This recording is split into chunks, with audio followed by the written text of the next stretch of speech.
Hey, it is Troy Stavros with Cornerstone Realty Associates here in Knoxville, and it is time for our monthly market update. We're looking at all the data through the end of April to see where we stand in the housing market in Knoxville and East Tennessee as a whole. So let's jump in and start taking a look. All right, let's start in East Tennessee with the East Tennessee housing market comparing April of 2025 to 1 year earlier, April 2024. Home sales are down 12.5% year over year. Pending sales are up 13.7%, so significantly more pending sales. Inventory of homes is still up considerably at 39.4% more inventory than a year ago. New listings are up 15.9%, so we're seeing more new listings come on the market in East Tennessee. And the median sales price in East Tennessee is up 6.23%. So seeing good price appreciation in East Tennessee year over year. And that median price came in at $375,000, with the average sold price per square foot coming in at $227 per square foot in East Tennessee. We saw the absorption rate tick up a little bit to 4.07 months. That's the first time we've jumped over 4 months worth of inventory in quite some time. So getting a little bit closer to a buyer's market, but we are still in a slight seller's market. But that being said, we're going to talk a little bit more about that here in a little bit. Let's jump over and look and see what's happening in the Knoxville, Tennessee market. This is everything that has a Knoxville, Tennessee address. Comparing to 1 year earlier, home sales in Knoxville are down 15.4% compared to a year ago. Pending sales are up 10.9%. The inventory of homes in Knoxville is up 61.4% compared to a year ago. So considerably more inventory on the market right now. New listings up 15.7%. The median sales price in Knoxville in April was up 4.94% compared to a year ago, coming in at $404,000, with the average sold price per square foot in Knoxville coming in at $234 per square foot. The absorption rate in Knoxville ticked up a little bit to 2.38 months worth of inventory compared to 2.15 last month. So still a low amount of inventory in Knoxville. 2.34 months worth of inventory is not a lot of inventory, so definitely keeping us in a seller's market in Knoxville. Let's take a look at a comparison between East Tennessee and Knoxville and look at some of the specific data numbers. So when we look at this analysis, as far as inventory and the absorption rate, in Knoxville, the absorption rate increased by 52.20% year over year to 2.42 months worth of inventory. So inventory is steadily growing, but the market still leans towards sellers, albeit slightly, in Knoxville. Now in East Tennessee, the absorption rate increased by 29.25% year over year to 4.64 months worth of inventory. The market has definitely transitioned closer to balance in all of East Tennessee, offering buyers more negotiating power. So as we analyze this, both markets are adjusting to increased inventory levels, but Knoxville's absorption rate is rising more sharply, which indicate that demand might be cooling a little bit faster in Knoxville compared to East Tennessee, where the market has been stabilizing more gradually. So Knoxville still favors sellers, whereas East Tennessee is nearing a balanced market. As far as pricing trends, Knoxville's median sale price rose by 5.19% year over year to $405,000. The median list price declined by 3.25%, which signals that sellers are adjusting their expectations to attract buyers. In East Tennessee as a whole, the median sale price increased by 6.23% year over year to $375,000. The median list price increased by 1.24%, showing steadier pricing strategies by sellers. So as we analyze these pricing trends, Knoxville sellers are responding to increased competition by lowering their list prices, but sale prices continue to rise. indicating strong demand for desirable properties. In contrast, East Tennessee sellers have maintained or modestly increased their list prices, with sale prices appreciating slightly faster. This suggests that Knoxville sellers may feel more immediate pressure to adjust, while East Tennessee sellers are benefiting from a steadier market. So, how does that compare to the 50 largest housing markets out there? We can see a shift happening nationally. In March of 2024, 47 of the nation's 50 largest housing markets saw price appreciation, and 3 of the nation's largest 50 markets saw price depreciation. So prices rose last year in March in 47 of the 50 largest markets in the country. Prices fell in 3 of the nation's 50 largest housing markets. 1 year later, in March 2025, 34 of the nation's 50 largest housing markets saw appreciation, and 16 saw depreciation or falling prices. So you can see as time is trending, we're seeing more and more of the big housing markets decreasing in value as opposed to appreciating. Now, we still have the majority appreciating, but we are seeing a bit of a move. So comparatively, as of now, Knoxville and East Tennessee is faring well as far as price appreciation goes compared to a lot of the country.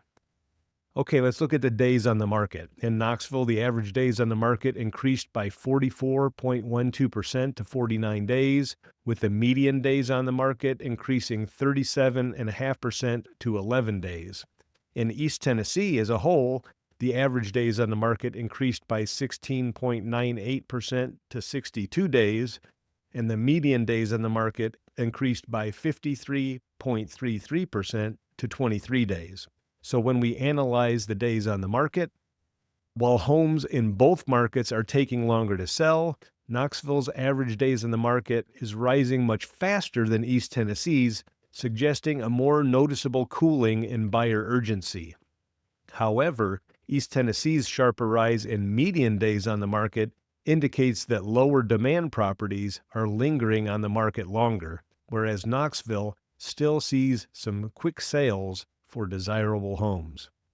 When we look at the sold to list price ratio, Knoxville's sale to list price ratio remains steady at around 98%, with minor concessions below asking prices. East Tennessee has similar trends, with properties selling close to their final list prices as well. So our analysis here is saying that both markets demonstrate resilience in sales prices relative to list prices, indicating that buyers are still willing to pay near market value for well-priced properties. The slight decline in this ratio reflects growing buyer leverage, but does not suggest major discounts. Let's look at pending home sales. As far as new pending home sales, in Knoxville, the pending home sales have increased significantly over the past 2 months, jumping from 488 in February to 565 in March, and then up to 666 in April. This increase in pending sales shows that buyer demand remains strong despite the cooling market. It indicates that while inventory is rising and homes are taking longer to sell, buyers are still actively engaging with the market. This could reflect seasonal demand or confidence in the area's housing market. Let's take a look at the market reactions to inventory growth. So Knoxville, the higher percentage increase in absorption rate, 52.2%, and the drop in the median list price suggests that sellers are quickly adapting to the market conditions by pricing properties more competitively. This reflects a faster moving response to buyer behavior. Now in East Tennessee, with a slower increase in the absorption rate, up 29.25%, and a modest rise in median list price, up 1.24%, the market appears to be adjusting more gradually. This indicates sellers are still confident in maintaining pricing power despite longer selling times. Okay, let's have some conclusions to this. So for sellers, what's the conclusion? In Knoxville, Sellers need to act quickly by pricing competitively and preparing their homes for sale to stand out in a cooling market. The recent jump in pending sales suggests strong buyer demand, so pricing strategically can help sellers capitalize on this momentum. In East Tennessee as a whole, sellers have more flexibility and may not feel the same immediate pressure as in Knoxville specifically. However, patience is key as homes are taking longer to sell. Focusing on property presentation and strategic pricing will help mitigate longer market times. For buyers, what's the conclusion? For buyers in Knoxville, buyers are benefiting from more inventory and slower sales, giving them greater leverage in negotiations. However, the recent increase in pending sales shows that desirable homes are still moving quickly, so acting decisively is critical. In East Tennessee as a whole, buyers have even more options and time to evaluate properties, particularly as the market nears balance. The steadier pricing trends suggest less urgency, but also fewer dramatic discounts. So the overall market outlook for Knoxville is that the market is cooling more noticeably, with sellers reacting quickly to changing conditions. While still slightly favoring sellers, the rise in absorption rate, days on the market, and pending sales suggest an emerging balance and renewed buyer activity. In East Tennessee, the overall market outlook would be that the market is transitioning more gradually. With steadier pricing and longer selling times, it's nearing a balanced market where buyers hold more negotiating power, but sellers still find opportunities for appreciation. Both markets are adapting to increasing inventory and shifting buyer behavior, but Knoxville is reacting faster, while East Tennessee reflects a more measured adjustment. Buyers and sellers should tailor their strategies based on these nuanced differences. Okay, this slide looks at what is happening on a weekly basis. So this is as of today. When we look at this, the first thing I want you to notice is at the top where it says Market Action Index and this graph here, you can see the diamonds on the same place every year. So May of 2025, you see a diamond, and then the next diamond to the left would be May of 2024. The next diamond to the left of that would be May of 2023. But the thing I want you to notice is that the Market Action Index shows us whether it is trending more towards a buyer's market or a seller's market. Now, we're still in a slight seller's market, but I want you to see that where we are now in May of 2025 is the lowest that this Market Action Index has been over the last 5 years, meaning that we are closer to a buyer's market now than we have been in the last 5 years. And if you're a seller, don't think that you should price your home like it was back in 2022 when it was a crazy seller's market, because it's not the same market now than it was back then. When we look down below in the market segments, this is some good news as to what is happening for sellers in the immediate, because this is data directly from last week. So when we look at what happened last week in these segments, we can see in each segment where it says new and absorbed. New tells us how many new listings came on the market in that price segment, and absorbed tells us how many homes were absorbed in that price segment. The good news here is that in the lowest segment at 285,000, the next segment up at 399,000, the next segment up at 545,000, as well as the top segment. Every segment we saw more homes absorbed than new homes coming on the market. So that is good news as far as demand in the market right now, because across all the segments we saw more homes absorbed last week than were new on the market. And also good news is when we look at the days on the market on the far right, these are not big numbers. So we're only 35 days in the lowest segment, 35 days, the next segment above that, then 42, and even only 49 days on the market for active inventory in the highest segment. The market is doing okay. So if you're hearing otherwise, make sure you are listening to what is happening locally, not necessarily what is happening in other parts of the country. This next one I want you to take a look at.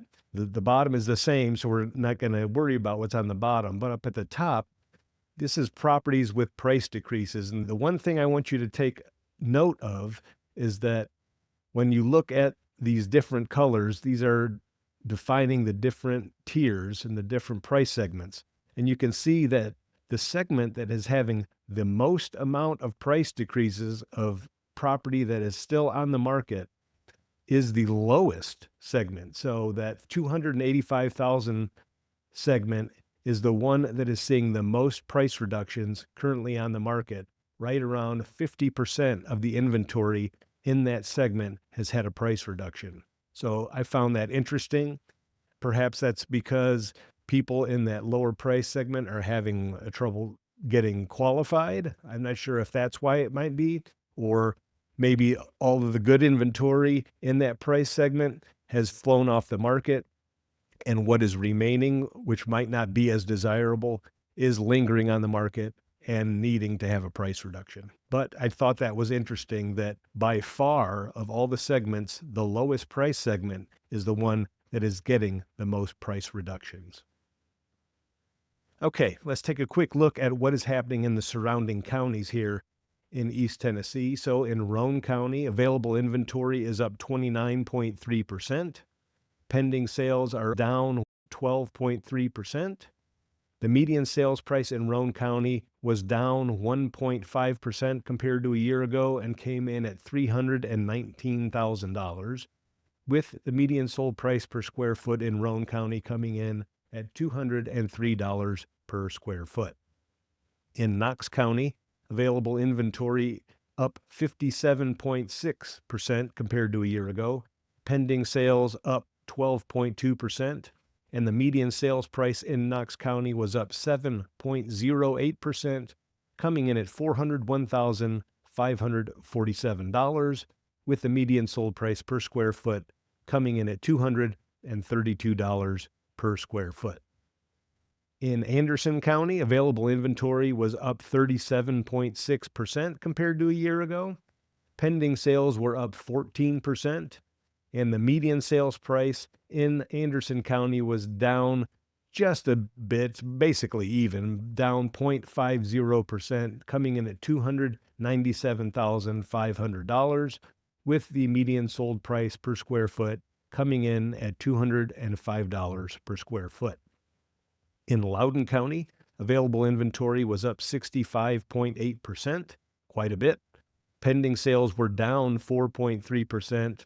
And the median sales price in Loudon County was up 4.98% compared to a year ago, coming in at $527,500, with the median sold price per square foot in Loudon County coming in at $248 per square foot. In Sevier County, available inventory was up 18.1% compared to a year ago. Pending sales were down 5.7%. And the median sales price in Sevier County was down 3.81%, coming in at $525,000, with the median sold price per square foot in Sevier County coming in at $305 per square foot. In Blount County, available inventory was up 51.2%. Pending sales were up 19.6%. And the median sales price in Blount County was up 6.84% compared to a year ago, coming in at $406,000, with the median sold price per square foot in Blount County coming in at $231 per square foot. Okay, so that is all of the immediate data of what came in through the end of April. So things are holding pretty steady. We aren't seeing things dramatically go one way or another, but basically pretty steady as she goes. Kind of the same as last month. No big ups or downs, but steady as we go. I want to talk a little bit more about some of the things that are happening nationally and how we compare to that. Let's jump over and take a look. Okay, so when we look here, this is talking about the U.S. existing home sales. U.S. existing home sales are hovering near historic lows when adjusted for population levels. When we look at this chart, The U.S. existing home sales totaled just under 4.06 million in the calendar year of 2024. That's the lowest annual level of home sales since 1995, according to the National Association of Realtors. That's far below the 5.3 million pre-pandemic in 2019. But the thing to remember is today's housing market is even more constrained when you consider that the U.S. now has 76.3 million more people and 33.2 million more households than it did in 1995. So that shows you just how low home sales are through the end of 2024 compared to all these years prior, all the way back to 1995. So we are at historic lows as far as home sales go. One thing to keep in mind. The next thing we want to take a look at is right now we are in the seasonal upswing. So this is when we should be seeing the most price appreciation and we seeing the most sales because we are in the thick of it. We are in the spring market. So like clockwork every year, the U.S. housing market experiences a seasonal swing. It happens in both good years and bad years. And while the seasonal trend may vary slightly by market, like in markets where there's snowbirds, maybe like Florida, it remains fairly consistent across most housing markets, especially here in East Tennessee. Seasonally speaking, U.S. existing home sales typically bottom out in January, then begin to rise month over month until peaking around June. So this is the time of year where we should see the most price appreciation. You should be able to get the highest prices, and we should see the most available inventory as people come and bring their homes in the market in the spring.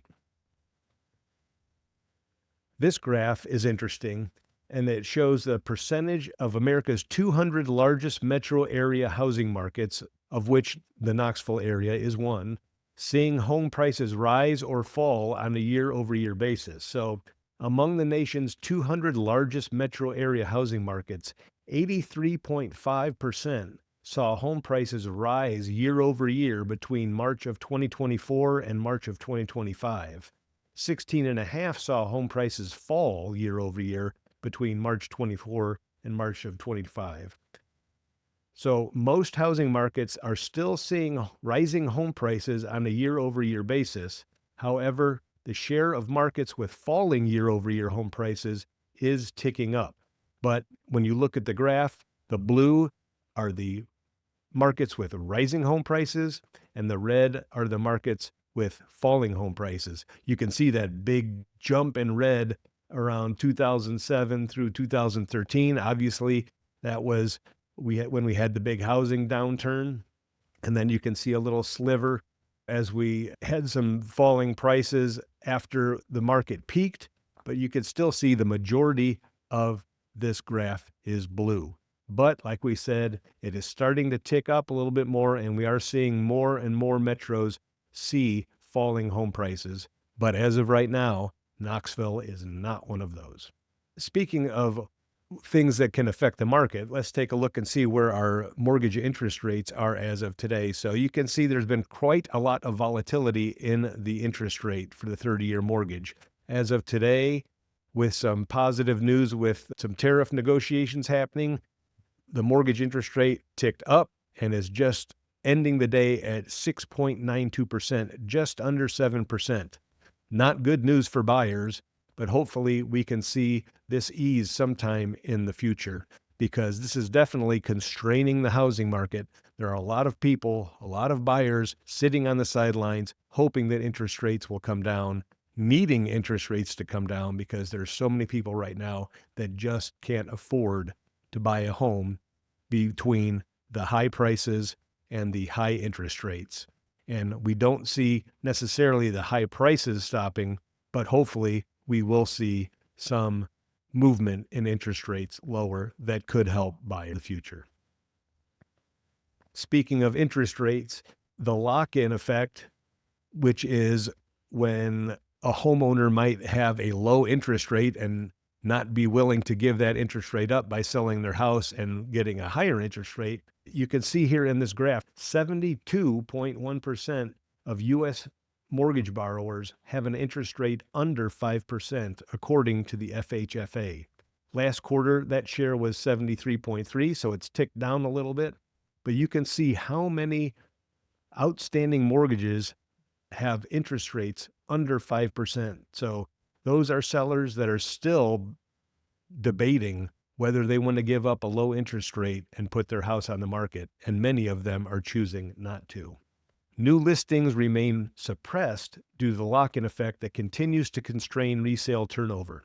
Many homeowners who would otherwise like to sell and buy something else are still opting to stay put, avoiding losing their lower mortgage rate and their low monthly payment. But we are seeing this ease a little bit in 2025. When you look at this graph on the first 3 months here, January, February, March, if you look at the black line, you can see that line is higher in 2025 than it was in many of the previous years. So that is starting to tick up. It's starting to ease a little bit. And some of these people with lower interest rates are willing to put their homes on the market and sell their homes. So that is good news. And we are seeing more new listings come on the market. Good news for buyers. Okay, this graph is showing us the number of unsold completed homes for sale. This is new construction that we're talking about. And you can see that right now in 2025, we are at the highest level of completed unsold homes since July of 2009. So there's a bit of a glut of new construction nationally that is available right now, unsold homes on the market waiting to be sold.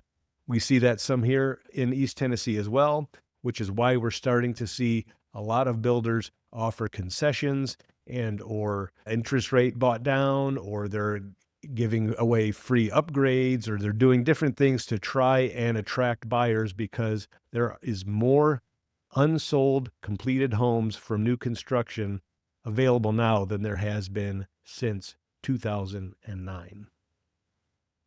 Okay, that's kind of what is happening overall, but in a nutshell, steady as they go here in Knoxville.